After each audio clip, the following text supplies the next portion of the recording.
The house on the heath. The Chase children were excited about their holidays, but their holidays turned out to be adventurous. Right from the word go, read and share their apprehensions and fears. The Chase children arrived in London on a cold, wet, dark evening after their journey from the north. They expected to be met at the station, but no one was there for them.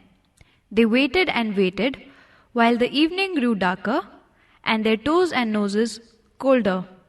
Sally put Snippet inside her coat to keep him warm, but he still shivered.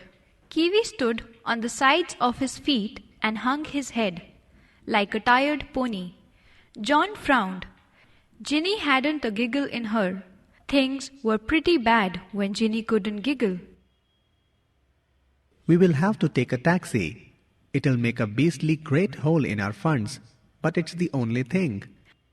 I wonder why they haven't met us. Surely someone must have told them about the train being late. Could they have gone to wrong station? Is there more than one station in London? No one took any notice of him because he always asked silly questions. Taxi! Taxi! They found a taxi. The driver was in a bad temper. Do you have money to pay me? Show me your money. We do have money to pay you. Take us to Hampstead, to Ringer's Roast, our grandfather's house. The taxi driver made them show their money. Hampstead is a long way. I've never heard of your grandfather's house called Ringer's Roost. It's on Hampstead Heath. There aren't no houses on Hampstead Heath.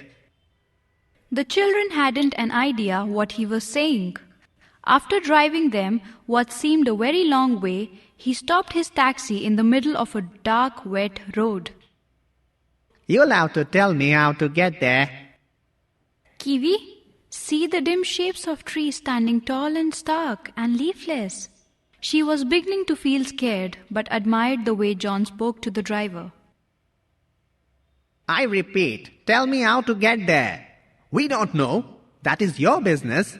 Well, it's not. You'd better get out of my cab and find it. Give me the money. He dumped their suitcases on the road and snatched the pound note which Sally was clutching. Here's your change. He drove off through a puddle, splashing their ankles. Beast! Come on. Talking won't do any good. You take the other suitcase, Sally, and the kids the small stuff. No one else is afoot in this pouring rain. The 4 children and Snippet reached the dark, unfriendly heath.